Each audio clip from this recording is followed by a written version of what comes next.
Hey everybody, this is Brian here. Hope you're having a great day so far. We're going to get right into it. And we're going to start off with a Bible verse. We're going to start off with, if I can find it here. This is going to be 1 John 4:1. Beloved, believe not every spirit, but try the spirits whether they are of God, because many false prophets are gone out into the world. John 14:6. Jesus saith unto them, I am the way, the truth, and the life. No man cometh unto the Father but by me. And then Exodus 23. This sums up what I'm going to talk about today. Thou shalt have no other gods before me. One of the 10 commandments.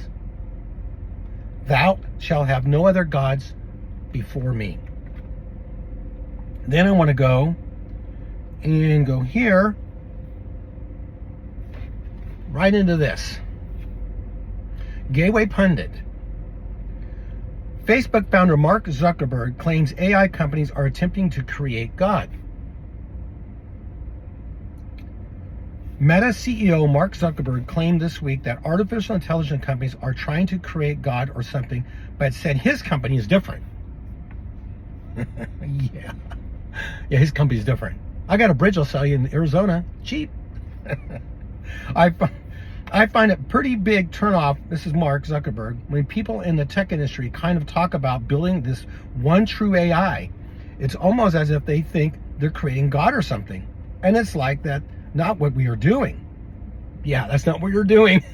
Okay, Zuckerberg said during an interview with YouTuber Kane Calloway. He also maintained that his company had other goals, such as allowing creators and small businesses to personalize their own AIs to suit their needs. It continues. So a big part of the approach is going to be enabling every creator and then eventually also every small business on their platform to create an AI for themselves, or a God for themselves, to help them interact with their community and their customers. Why in the world do we need AI to interact with our communities? I think we've been doing a pretty good job at that for the last, say, 7,000 years almost, since creation. Oh, hence the coffee shops,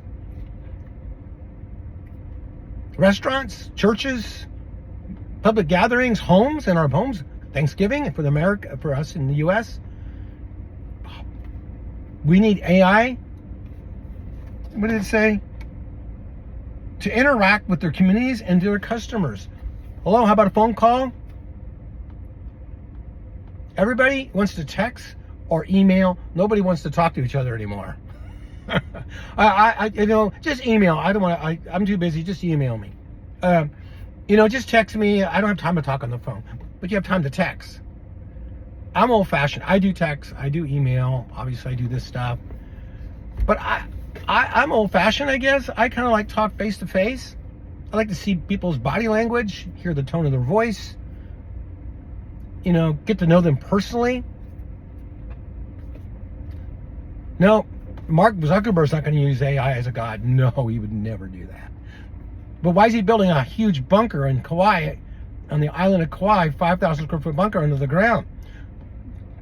What's he know that we don't? I don't know. But he's not preparing for anything, is he? AI? Oh, I'm not going to use AI as the make for God. How about the image in Revelation 13:16, or maybe the few verses before that? Maybe it's 13:13. An image that's created speaks these boastful things and it does confirm the Antichrist is God and everybody's to worship him. I wonder where that image came from. AI? Well, Mark Zuckerberg's not going to have anything to do with this. I'm not bashing him. I don't mean to bash just him. It's just the world system.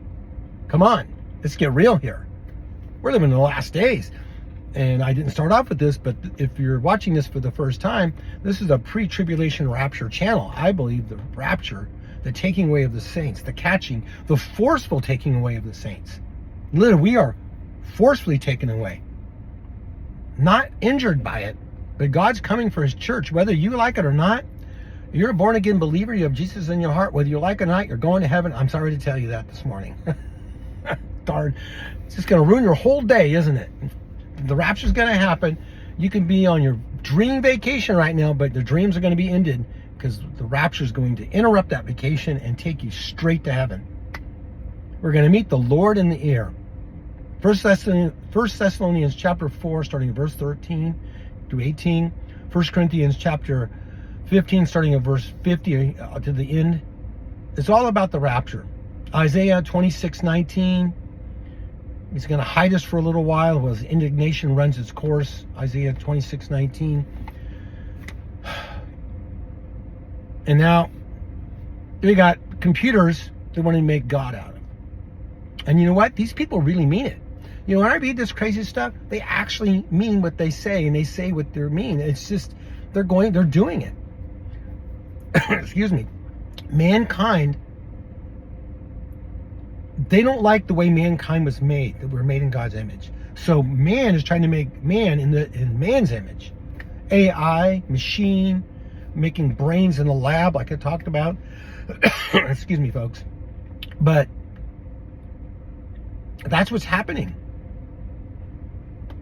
See, has this ever happened before? Has mankind, humankind, ever crossed the line with technology and God intervened? Let's think. Genesis chapter 6, the Nephilim. I'm not going to get into all that. There's so many YouTube channels about it. Angels fell from heaven, rebelled from God. They came down to earth. They left their natural abode and took the abode of mankind, intermarried, had sex with women, created a super race called Nephilim, men of renown, Genesis chapter 6, and created a super race of hybrid humans. How'd that go for mankind? Hence Noah's Ark. It wasn't that, I know we read, there was no righteous people found on the earth at that time, just Noah and his family. I get that. I'm paraphrasing really bad here. But the other part that is not talked about a lot is there was Nephilim in that time. They not only were superhuman, super powerful, very large, they were very intelligent. I believe that technology, because of them, was going across the line that God didn't want to allow. It also happened at the Tower of Babel with Nimrod. It said God came down and saw what man was building, said what man could build together, and there's nothing man can't do. So what's that mean? Technology. Man was advancing too fast, was able to work together. God interfered and caused their languages to be spoken different languages, which broke up the construction crew. It couldn't talk to each other. Spread them all across the world. Here we are today. If God had interfered at the flood, at Genesis 6 with the Nephilim, had interfered at Nimrod with the Tower of Babel, we probably would not be here today, because technology would be too far advanced, too early, and we would have had the atom bomb 1,000 years ago. And, you know, you can trust us with the atom bomb, right? Every day you see on the television, on our phones, on the television. Find your words, Brian. Come on. You're going to be fired from this job.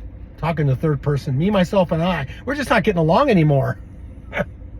That's another story. A long story. Back to reality here. Look what's being talked about every single day now. Nuclear war, World War III. The nations are arming. Every day we go to work, the nations are frantically putting ships, missiles in strategic places around the planet to kill each other. This would have happened 1,000 years ago, but it wasn't the right time. Now it's the right time. What time is it? It's called pre-tribulation rapture time. I hope you guys are doing your pre-tribulation rapture exercising. You know, you're jumping up, just practicing. I do it every day. Because we are close. We are so close to this rapture. It's insane. We can't last much longer. Why do you say that every time you do a podcast? You sound like a mino bird. Because we're about to blow ourselves to smithereens. And that's not for the church. The church is gone before we blow ourselves up. Where are we? We're in heaven at the marriage supper of the Lamb. You know, I'm going to try to share this. I'm going to try to share this. I don't do this very often, once in a while. Before I push record, I was praying to the Lord. I always pray to the Lord about all you guys. Because you're his people. I'm his people. It's his responsibility to speak to you, not mine. I just open my mouth. And if he gets anything out of me, God's done a miracle. Literally, a miracle. Because we're living the last days. And we need to hear from God as best we can. From wherever we can. And so this morning he spoke to me, and I'm going to try to remember.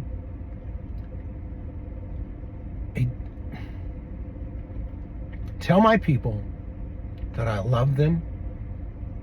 I'm coming very soon. And you are excited to see me, but I'm excited to see you even more. This is the thoughts he put in my head this morning. I'm never going to say, thus says the Lord, just so you know. Take it with a grain of salt. Okay? And then the thoughts came. I know my people are hurting. I know they're stressed out. I know they're weary. But I come in the clouds soon. My Father's about to send me. Heaven is abuzz because they know, like you know, that my Father's about to send me to get my bride. Everything is ready. Everything is in place. I love my people. I miss my people. I'm looking forward to seeing my bride at the wedding. I am so excited here where I'm at that soon you will be with me. Don't give up. The wedding's almost here.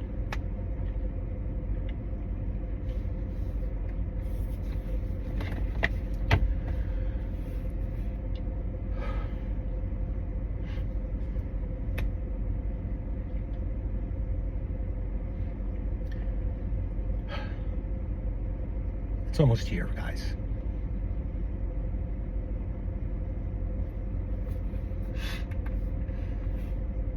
One minute, please.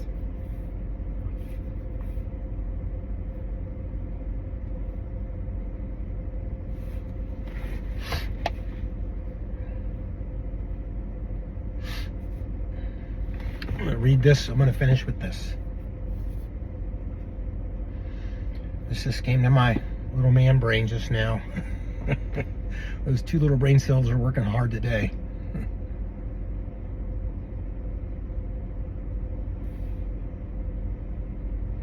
I'm gonna do some reading. I don't know, 8 verses, maybe less. Revelation 5 verse 1. I saw in the right hand of him who sat on the throne a book, written inside and on the back, sealed up with 7 seals. And I saw a strong angel proclaiming with a loud voice, who was worthy to open the book and to break its seals? And no one in heaven or on the earth or under the earth was able to open the book or to look into it. And then I began to weep greatly, because no one was found worthy to open the book or look into it. And one of the elders said to me, stop weeping. Behold, the Lion that is from the tribe of Judah, the root of David, has overcome so as to open the book and its 7 seals. I saw between the throne with the 4 living creatures and the elders a lamb standing as if slain, having 7 horns and 7 eyes, which are the 7 spirits of God sent into all the earth. And he came and he took the book out of the right hand of him who sat on the throne. When he had taken the book, the 4 living creatures and the 24 elders fell down before the Lamb, each one holding a harp and golden bowls full of incense, which are the prayers of the saints. And they sang a new song, saying, worthy are you to take the book and to break its seals, for you were slain and purchased from God with your blood men from every tribe, tongue, people, and nation. You have made them to be a kingdom and priests to our God, and they will reign upon the earth. I don't care what's going on in the world. I'm done with the world. I don't care anymore. I care. I gotta raise my family. Who's ever president in the U.S. is because God puts him there. I'm not going to worry about it. World War III going to break out any minute? I can't worry about that anymore. Economy, can't worry about that anymore. Why? How can I worry about that when I'm standing before the throne of God in this passage? I'm there. You're there. That's almost here. That's almost here. You're already there. 2,000 years ago, you were in that crowd. I was in that crowd, but we weren't born yet. We're almost there. Heaven is almost here upon us. Today could be the day it all starts. I'll tell you right now, whatever you're going through, I'm sorry, you're going to make it. You're going to make it to heaven. All of us that know Jesus in our heart, every one of us is going to make it there, unscathed. It's almost here, saints. Saints of the Most High God, holy ones, that's who you are. I'll see you in the clouds very soon. This is Brian out. Bye-bye.